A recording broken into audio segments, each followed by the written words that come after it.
Hello, everyone, and welcome back to another episode of Step by Step. Today we got a special one. It's called the Delian Tomb, and some of you may know this. It's semi-famous by the great DM Matthew Colville when he was first starting out his YouTube and all that stuff. It was one of the first adventures that really got me into D&D, and his videos, they're just great. You definitely should go watch him. If you're watching me, definitely go watch him. But he has some great advice and great stuff. But this is kind of my version of the Delian Tomb, so let's get into it. Alright, so we always start out our maps with the 25 by 25 grid.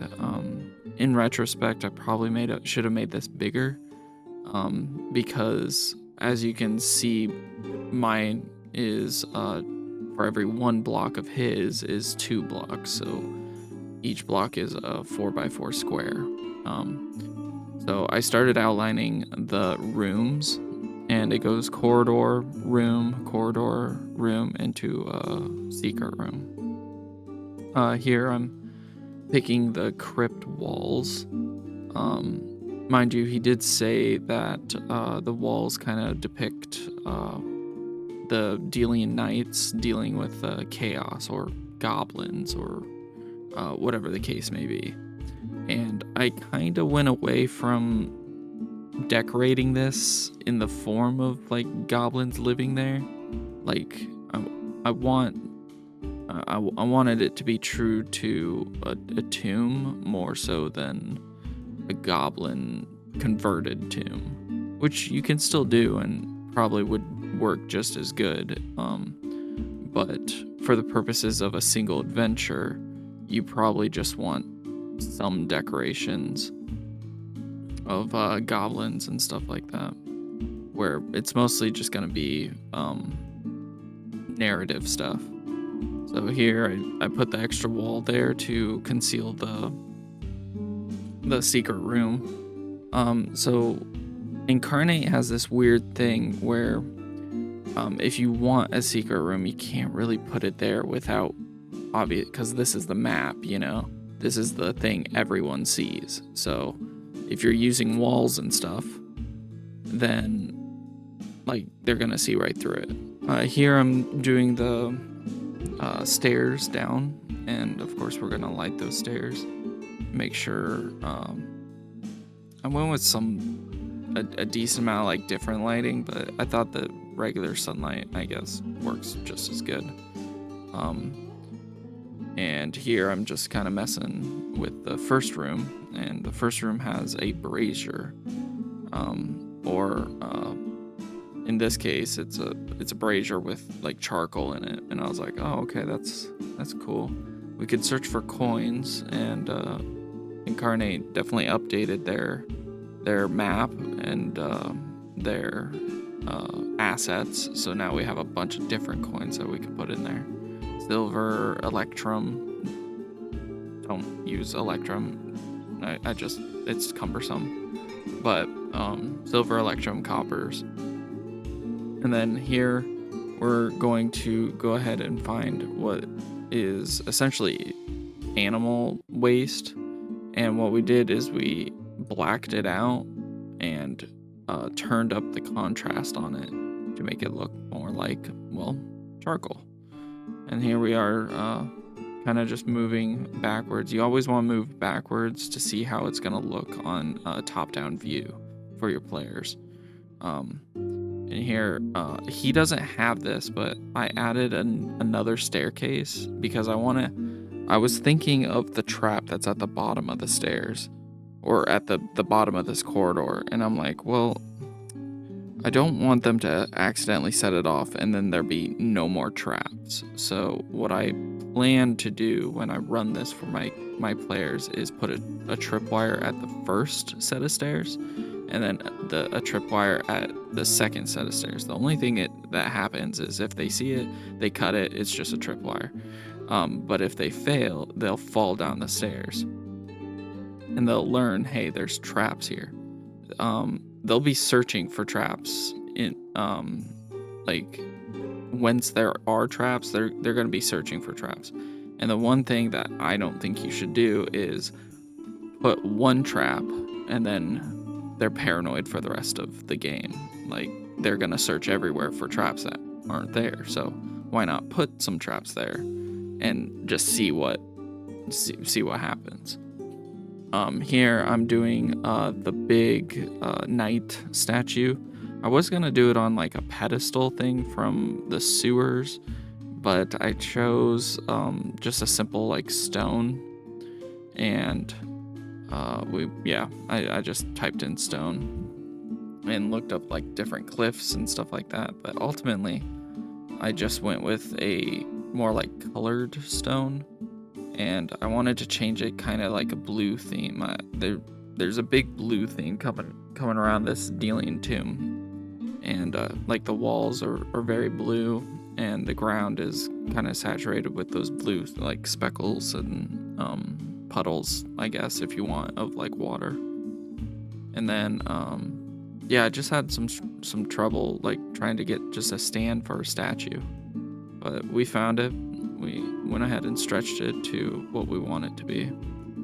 And of course, it's like kind of, again, the secret door is secret, but it's kind of blocking the secret door. So it kind of makes sense. And then we'll go ahead and grab one of the OG statues from when Inkarnate first came out. This is one of the statues that was first mentioned with like a new update. And then what you can do is you can select all the items and turn down the saturation so they're pretty much the same shade of gray, so they all look very similar. And I went back to the first room because I was like, it just seems kind of bland. So he said there was, carvings on the wall this stone tablet depicting the chaos of the Delian Order fighting, in this war. And I went with the same blue stone, and I kind of just stretched it out so that it's different from the wall, but it's interactable. Like it's different from the wall, as in your players are going to be like, what's this? And that's what you want from your players is them in any map you're making. You want them to say, what's this? Because if they don't know, then you can tell them. And then if they do know, then you can surprise them with a different answer. And I went with this ancient, like, mossy stone wall. And then I kind of sized it up and moved it to the back. There we go. And I kind of, like, centered it to make it just out of the wall.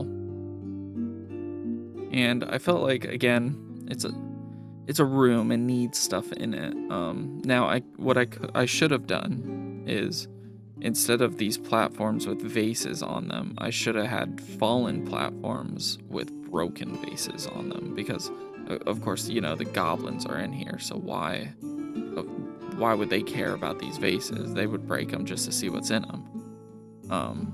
But hindsight is always 20/20.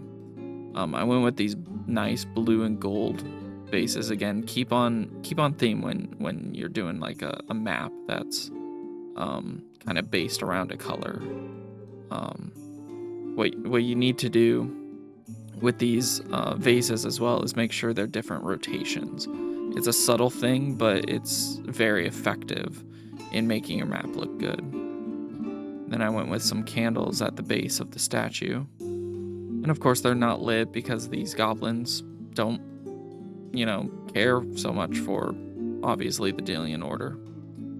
And then I still thought, like, throughout this, I had the idea. I was like, well, I'm a DM now, so I'm thinking like a DM, and that's what the initial video is about. Like, because half the entire video is about changing the map where he was just using suggestions. He's like, well, you should do this, you should do this. So I went with a little gem at the pommel, for that treasure hunter player. But I wanted to make it look important, so I gave it a little shine, and then I wanted the light to come in and make it shine. So there's like little slits in the wall that let in daylight, and that bounce off this gem, basically making it more sacred looking. And I went with a different color, like different colors of light. I wanted to do yellow because the stone was yellow, but I was like, well, that doesn't make any sense. So I changed it to just white.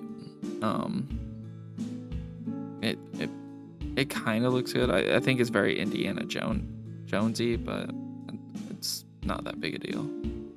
I went with double the light because the first one wasn't bright enough, and I could have fixed it by just brightening it, but I wanted to see what it looked like with layers. And of course they were slightly off, so it made it look a lot better. Now his tomb, the tomb area of this map is situated with 6 coffins. I went with 4, including the main guy, the main coffin, which is 7. I went with 5, I guess. Just because I wanted to play around with the decorations in this room. I went with these cross-looking coffins, and I kind of made them hug the wall a little bit, and then copied them and pasted them, against the other side. Again, you want it to look kind of lived in, so we went with like this really cool looking one with a big old shield on it, and I want to say that's like a Knights like Templar kind of thing, mosaic, if you will. And then we went to these coffins. We changed their saturation a little bit, moved around to make them, again, these little changes, whether you flip something or make it askew, these little yes, don't forget to save all your changes. Don't be me, save your changes. But anyway, you want to make them askew because again it makes it look realistic. So we went with the same motif as in the other room, which makes sense. We just moved the vases around. We just put them in the corners this time. And again, this room I would be like, okay, the vases aren't broken because it's a secret room. Even the goblins didn't find it, so why would the vases be broken? Same with these vases full of gold. Again, it's the reward for going through this tomb and stuff, and at the end you'll see that it's part of the reward. But we went with some vases full of gold at the side of the main guy, and then we decided to I want to say we wanted to work around the stonework, but we're gonna copy these and put them in the corner as well. And again, you can skew them, move them to the side, rotate them just like I am. Yep. Rotating them in a random direction. And then for this, we went with the saturation, and we wanted to turn it, again, that blue stone is very important. And the contrast really makes it pop. And we went with some light. At first I wanted to do like you enter the room and on top of this like ceiling above you is light coming in, peering down onto the the main guy's tomb. I think his name is Sextant or something like that, or Sexus, or I can't remember. But it was very like Roman-y name, I believe. And I went with these are the it's a saw blade trap is what he was talking about. But again, if you put it in the map, it's almost impossible to hide. So if you want that in the map, go for it. But for me, I always hide this stuff, and I'm like, okay, I'll do individual assets later, and that's kind of how we're gonna do it later. But as you can see, I flipped the light around and made it just peer into just the room on top of the tomb instead of through the room on top of the tomb. And now it's like a bursting effect over the tomb. And I made it blue because, you know, let's just say there's some stained glass there or something like that, letting in the light. And then we kind of messed with the hue a little bit more. And we decided to just do yellow. Again, you don't have to make it like super complicated. And I think the yellow kind of clashes with the blue very well. And that'll be it.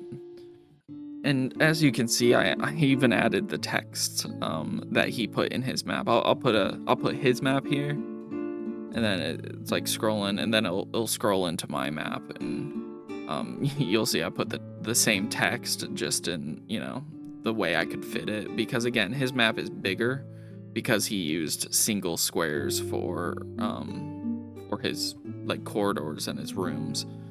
But this is probably, it's one of the maps I've been meaning to make myself, because like it really got me into thinking as a DM and less of a player. Like story wise, this is just a great just pickup game. Like it's a great first game. It's a great first adventure, and I want to thank you to Matthew Colville. A lot of his movies, a lot of his videos really inspired me to DM more and to challenge my players and challenge myself, honestly. So thank you. I'm not sure what I plan on doing with my maps, but I want this to be free to whoever wants it. So I'm thinking of publishing it on my Patreon as like a free membership. I think I can do that. I was thinking of shutting it down, but I might just make all my maps free from now on. Just because, you know, I'm not famous enough to, you know, really warrant someone putting money in my pocket. So anyway, I hope you guys had a wonderful time watching me completely butcher the Delian Tomb or enhance it in some way. Or maybe it got you thinking about Matthew Colville, and maybe you should watch his content and remember the good times. But either way, I want to thank you guys for watching. Like, subscribe, you know, all that YouTube stuff, and hopefully I'll see you in the next one.